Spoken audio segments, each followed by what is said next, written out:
kan ini sebenarnya sangat menguntungkan. Akhirnya bisa berkumpul Iya, lagi iya, berkumpul sama lagi, keluarga keluarga. setelah gugatan setelah digugurkan. Seperti apa yang dirasakan Kak Niki? Oke, sebelumnya Niki mau mengucapkan terima kasih untuk rekan-rekan media yang selalu datang ke persidangan dari awal sampai akhir. Terima kasih banyak. Perasaannya udah bebas, ya memang harus dibebaskan sebetulnya dari awal juga gitu kan. Cuman kan seperti yang kalian tahu bahwa kasus ini kan banyak banget rekayasanya gitu. Tapi kan Niki sebagai perempuan aset negara ya, jadi ikutin aja apa yang mau aparatur lakukan terhadap diriku gitu. Sehingga akhirnya di pemberhentian terakhir akulah pemenangnya lagi gitu. Nah, biasalah namanya jagoan itu selalu kan menangnya belakangan. Di film-film aja begitu, nggak pernah berubah. Itu kejadian nyata lagi di aku gitu. Jadi ya biasa aja sih sebetulnya, karena kemarin 2 bulan lebih 2 minggu itu ya badannya aja yang terkurung gitu,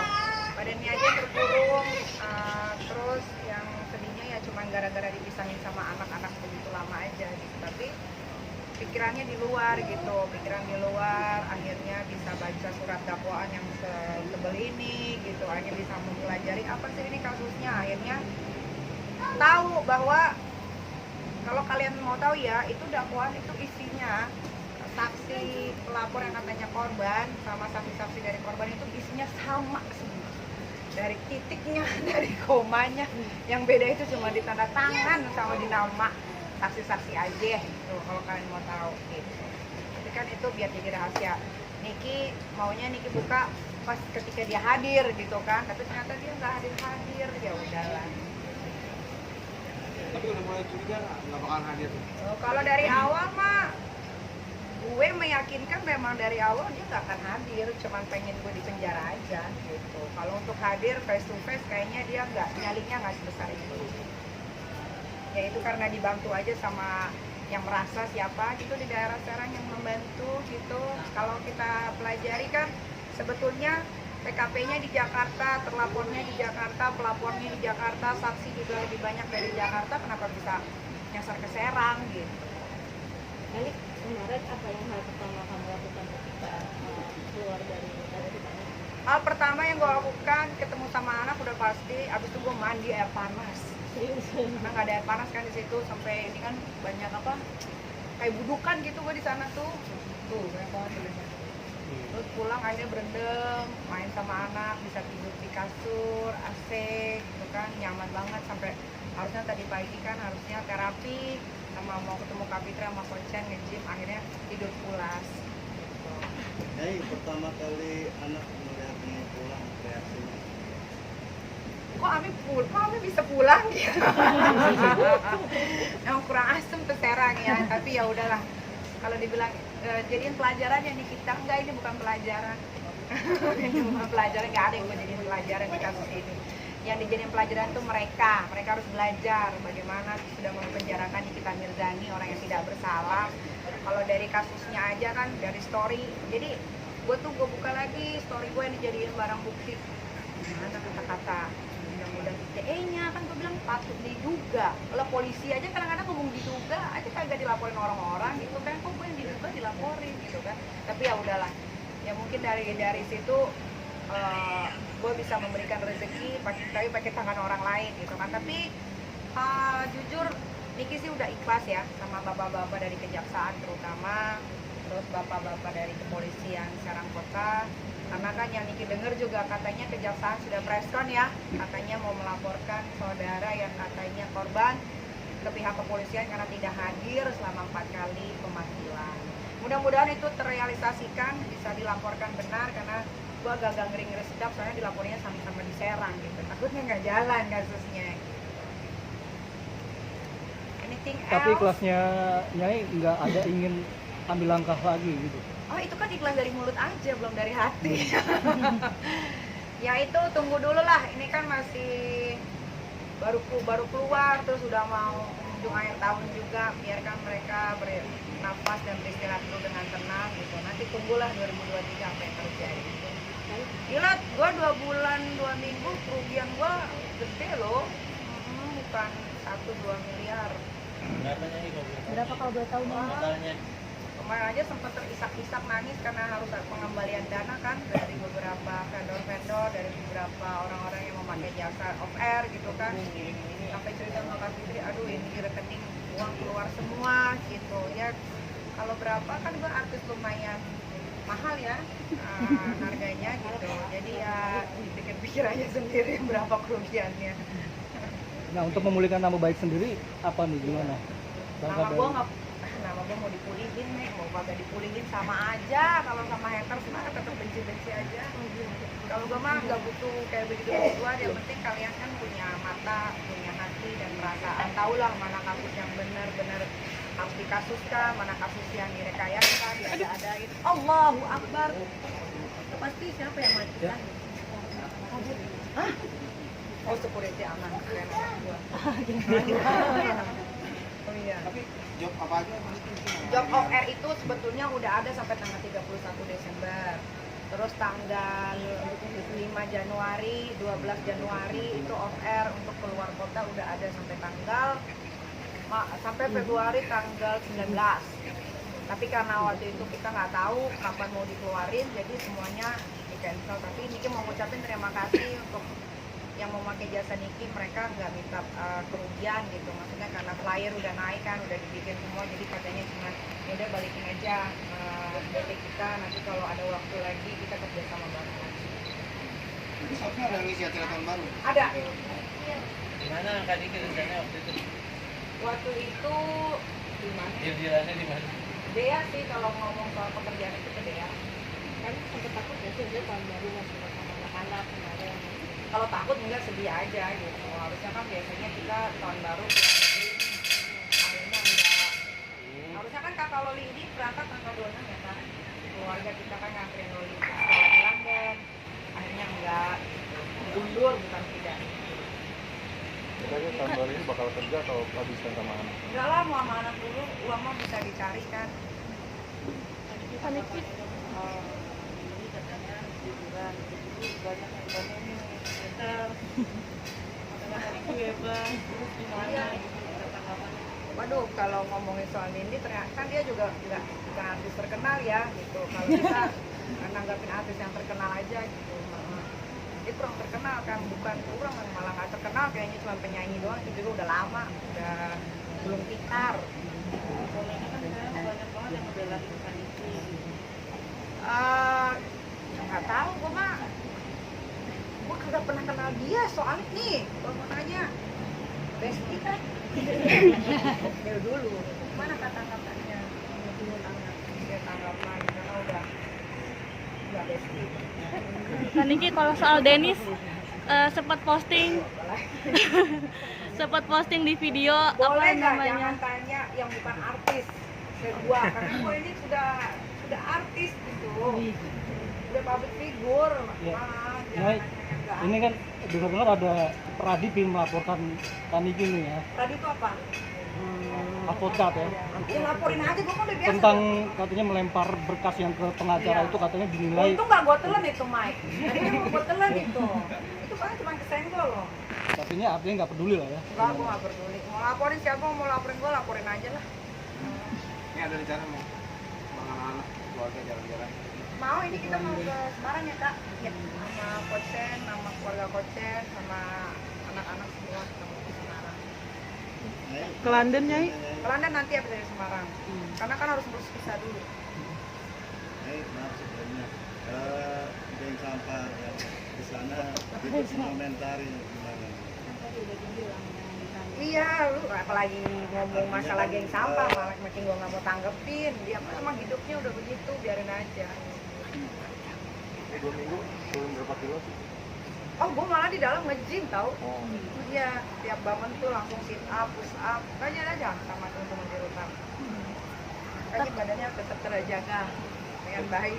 Waktu itu kegiatannya apa itu? Iya, saya Kalau nge-gym tadinya. di dalam nge-gymnya bukan pakai alat ya, maksudnya kayak exercise aja. Kalau di dalam tuh ya ngaji, sholat, ngerajut, gosip, dengerin orang-orang di situ kan ada 35 tahanan perempuan ya kalau nggak salah. Jadi mereka curhat gitu, satu kamar kan berlapan, yang satu masalah sama suaminya selingkuh gara-gara dia di penjara, yang satu begini, yang satu begitu. Jadi dengerin, jadi pendengar yang baik aja gitu.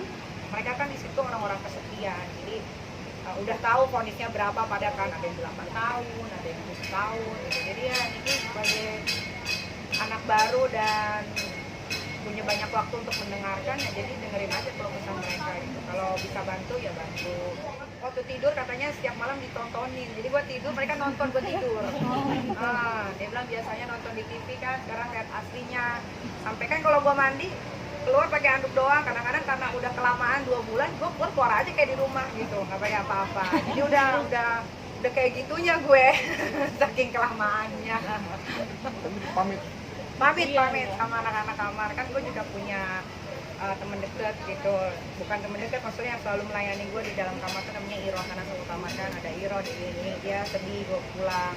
Teman-teman tahanan yang lain juga sedih karena ya mereka kehilangannya, mungkin gak ada yang lucu lagi di dalam. Terus biasa kita kalau makan kan sama-sama, kan kalau gue kan selalu dikirimin sama Teteh, Teteh istrinya Ketua PP Johan, Pak Johan tuh selalu tiap hari kirim makanan, jadi kita makan sama-sama, berbaur aja sama yang lain. Niki dilayaninnya seperti apa sih sama yang Ibu Iroh tadi? Iroh, ya kalau mau makan dia yang siapin gitu. Jadi kalau kata orang gue salah di penjara, justru enggak. Kalau gue menjaga pola makan, karena makanan kan tiap hari dikirim kan.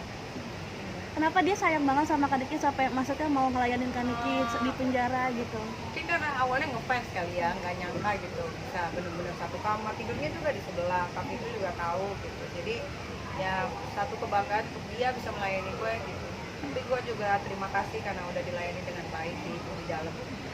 Gue juga mau ngucapin terima kasih untuk Bapak Karutan yang lama, Pak Indra, Pak Dodi, terus Karutan yang baru Pak Yoga, terus sama KPR yang baru Bang Abi, KPR yang lama Pak Bang Indra, semua jajaran rutan, karena cuma di rutan yang tidak bisa diintervensi gitu. Jadi kalau di luar kan harus begini, tapi kalau di rutan dia punya mekanismenya sendiri, berdiri sendiri gitu. Jadi enak aja di situ. Ini pertama ke 8 orang gitu. Gimana Kak Awalnya gue ya namanya kamar mandi, kamar, jadi kalau ada yang pup, ada yang kentut, ada yang ngapain kan pasti kalau lagi tidur kayak nyium-nyium aroma apa gitu. Jadi tapi lama-lama jadi ya udah emang jadi biasa aja sih, kan ya akhirnya tahu beraneka ragam orang-orang. Makan nasi cakong juga nggak Kak Niki? Gue nggak pernah makan nasi cadong karena dikirimin terus. Apa siapa? Tidurnya bukan di lantai, pakai matras, tapi matrasnya nggak kayak di rumah, tebel, matrasnya kayak gini nih. Inilah, jadi ya itu yang menyebabkan tulang jadi tambah sakit. Jadi kondisinya sekarang lebih fit atau gimana? Kalau sekarang karena udah ngeliat anak kali ya, tapi kalau masih sakit sih sakit. Ini kan memang harus dioperasi kan. Kalau enggak, ini kalau mau belok ya amat badan-badannya terus kalau agak nunduk sedikit tertusuk. Jadi rencana operasi tanggal 5 benar itu ya? Tanggal 5 betul. Betul ya? Sudah ada persiapannya mungkin apa yang harus dihindarin atau apa yang harus dilakukan? Kalau tanggal 5 itu kan cari jadwal dulu ya Kak, karena dokter Lutfinya itu kan baru selesai cuti, paling setelah tanggal 5 pokoknya tanggal 5 ketemu dokter. Kalau kata dokter kita operasi tanggal 6, tanggal 7 ya udah persiapannya yang nggak ada sih, ya udah jalanin aja. Siapa?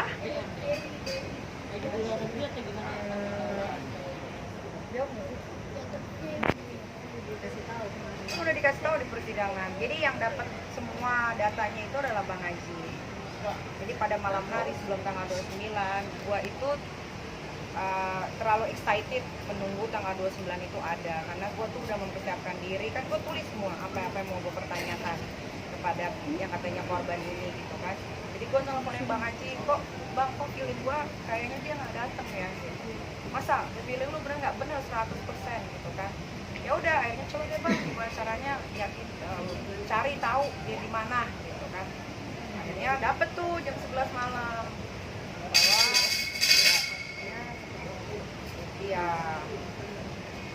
ya jadi paginya itu Bang Haji tuh cuma bilang jam 11 malam, iya dia nggak di Jakarta, cuma gitu doang. Sampai ke pengadilan Serang, dia kan bawa amplop merah tuh.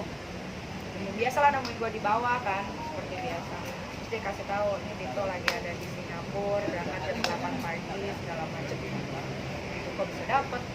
Ya udah.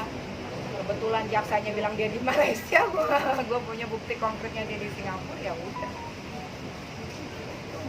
Ini bagi sumbangan ke masyarakat Papua itu untuk Ya, itu mah kalau ngebantu orang kan memang hobi. Jadi bukan untuk apa-apa, memang kalau ada rezeki ya bantu. Mungkin ini salah satu dari doanya orang-orang Papua juga gitu kan, pas banget. Padahal gue nggak pernah minta untuk dibikin video sama sekali gitu. Gue cuma bilang ini saya cuma bisa bantu sekian gitu karena keadaan lagi di dalam. Tapi dia bikin video, gak lama dia bikin video, gue keluar. Mungkin itu juga salah satu doa-doa dari orang-orang Papua.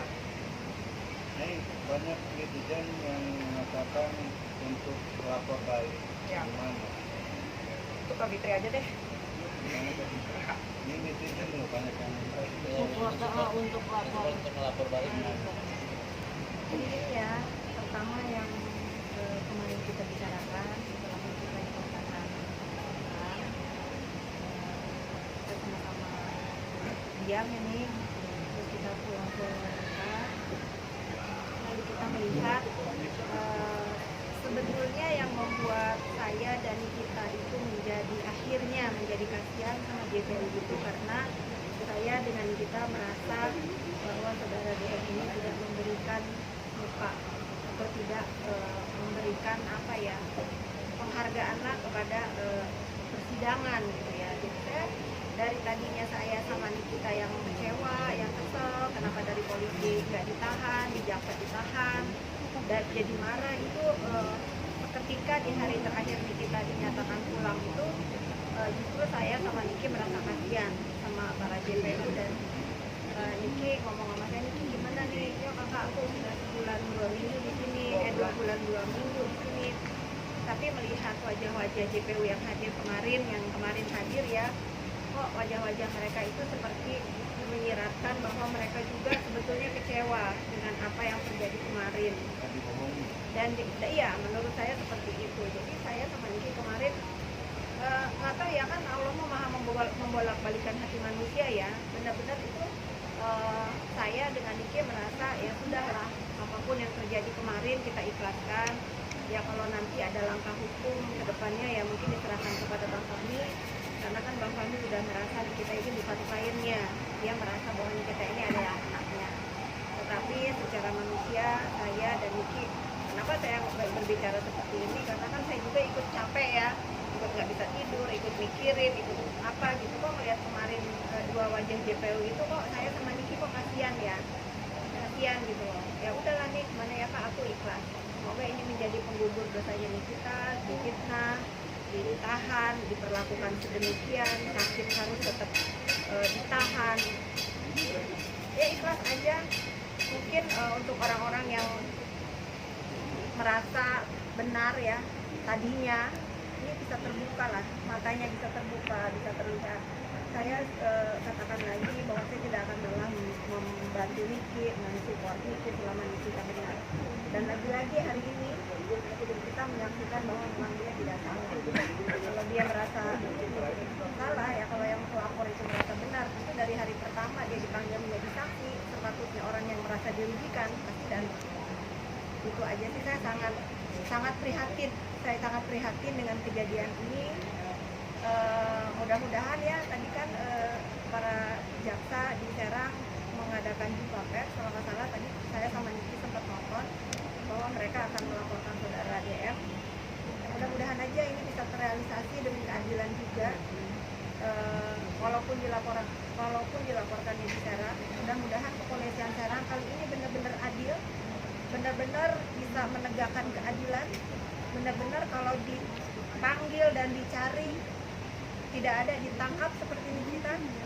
Saya selalu bicara, Indonesia ini adalah negara yang nomor 1 diakui dalam menangkap teroris. Bayangkan ya, diakui loh.